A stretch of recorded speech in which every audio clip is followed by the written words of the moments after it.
Assalamualaikum warahmatullahi wabarakatuh. Selamat sore, salam sejahtera untuk kita semuanya. Hari ini saya akan menyampaikan perkembangan penanganan COVID-19 di Indonesia.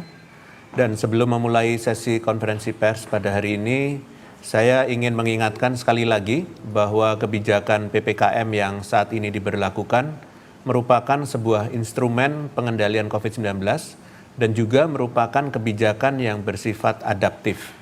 PPKM dengan level 4, 3, 2, dan 1 merupakan leveling suatu daerah sesuai keadaan pada suatu kurun waktu tertentu agar dapat produktif dan aman COVID.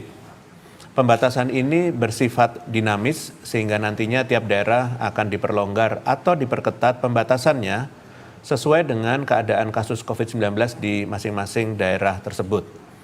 Terkait dengan leveling paling ketat adalah level 4 dan paling longgar level 1. Pemberlakuan PPKM akan selalu menyesuaikan dengan kondisi perkembangan kasus terkini yang terjadi di Indonesia, sehingga pengendalian kasus dan juga pemulihan sektor ekonomi dapat dijalankan secara beriringan untuk mencapai masyarakat yang produktif dan aman COVID.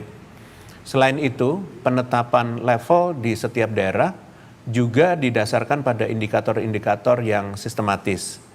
Saya mohon bantuan dan kerjasama rekan-rekan media untuk menyampaikan rasional di balik diterbitkannya kebijakan PPKM, serta perubahan levelingnya secara berkala dan jelas agar masyarakat dapat mengerti dan ikut mengawasi perkembangan leveling PPKM yang terjadi di daerahnya masing-masing. Terima kasih. Selanjutnya, terkait dengan perkembangan COVID-19 di tingkat provinsi, pada hari ini saya sampaikan bahwa perkembangan COVID-19 di tingkat nasional telah menunjukkan tren perbaikan. Kasus positif, kematian, dan BOR telah mengalami penurunan dalam 3-4 minggu terakhir. Kesembuhan pun juga mengalami peningkatan. Hal ini tentunya menjadi kabar baik dan semangat bagi kita semua untuk dapat terus berupaya menekan kasus COVID-19 setidaknya hingga mencapai keadaan seperti sebelum terjadi lonjakan kasus. Dan jika dilihat pada tingkat provinsi, maka pada minggu ini terjadi penurunan kasus positif pada 25 provinsi atau 73% dari seluruh provinsi di Indonesia telah menunjukkan perbaikan kasus positif. Provinsi yang paling banyak mengalami penurunan kasus positif adalah dari Jawa Barat, turun 7.128 kasus, DKI Jakarta turun 5.201 kasus, Jawa Timur turun 4.407 kasus, Kalimantan Timur turun 2.959 kasus, dan NTT turun 2.866 kasus.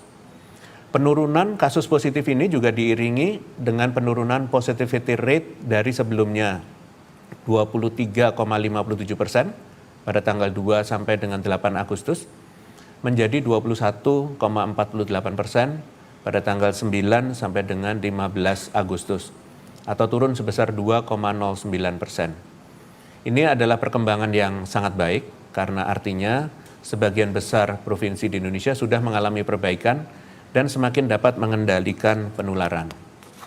Namun, penting untuk diketahui bahwa masih ada 9 provinsi yang menunjukkan kenaikan kasus mingguan pada minggu ini.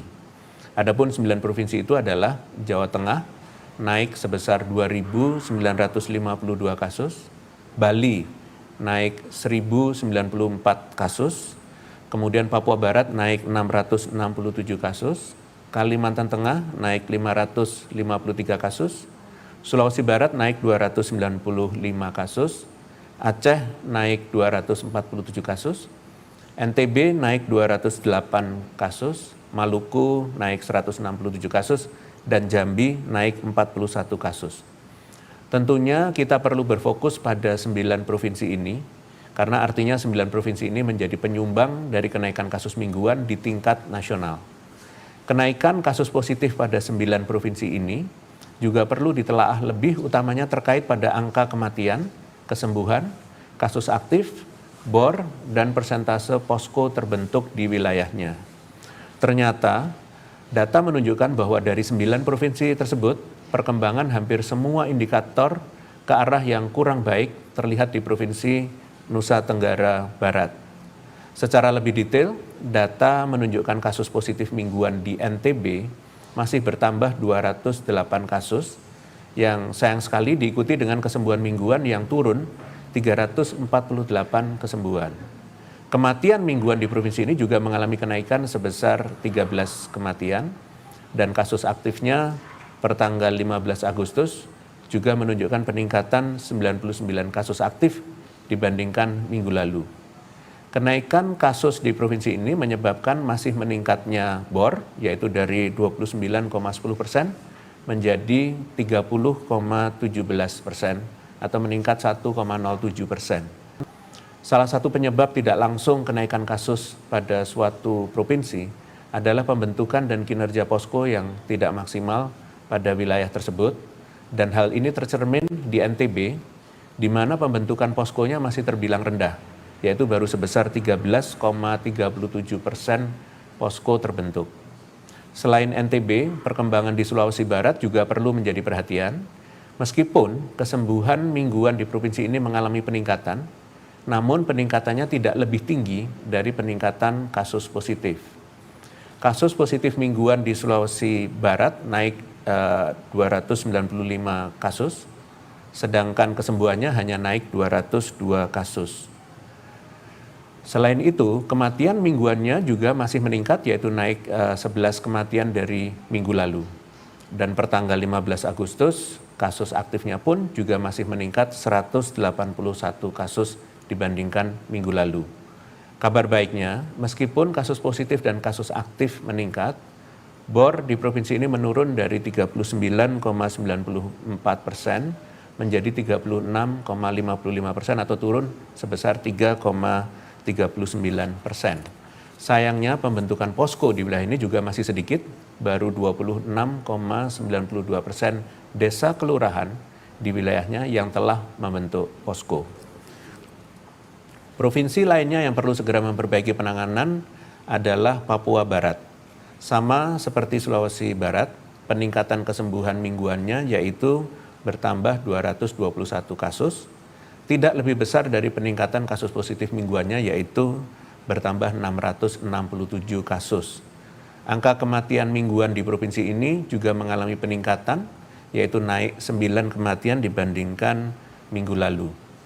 Meskipun kasus aktif dan BOR di provinsi ini menunjukkan penurunan, namun sayangnya pembentukan poskonya juga masih rendah, yaitu hanya 9,93% desa kelurahan di Papua Barat yang telah membentuk posko. Tentunya perkembangan yang kurang baik pada berbagai aspek di 3 provinsi yang telah saya sampaikan ini perlu dijadikan bahan refleksi bagi pemerintah daerah dan masyarakatnya. Adanya penurunan kasus di tingkat nasional seyogyanya tidak serta-merta menjadi justifikasi bagi pemerintah daerah untuk lengah atas keadaan daerahnya masing-masing. Pemerintah daerah harus konsisten aktif membaca data perkembangan COVID-19 di daerahnya, karena dengan membaca data secara berkala, maka pemerintah daerah dan masyarakat dapat mengantisipasi terjadinya kenaikan kasus dengan menyiapkan fasilitas kesehatan semaksimal mungkin dan penanganan kasus sedini mungkin. Maka dari itu, saya mohon pada gubernur dari 9 provinsi yang masih mengalami kenaikan kasus pada minggu ini, utamanya Gubernur NTB, Sulawesi Barat, dan Papua Barat, yang cenderung menunjukkan perkembangan yang kurang baik pada hampir semua indikator, agar segera memperbaiki penanganan COVID-19 di wilayahnya. Jika kasus positif, kasus aktif, dan BOR masih menunjukkan peningkatan, maka segera konversi tempat tidur untuk pasien COVID-19 dan buka tempat isolasi terpusat jika memungkinkan agar warga tidak terpaksa melakukan isolasi mandiri.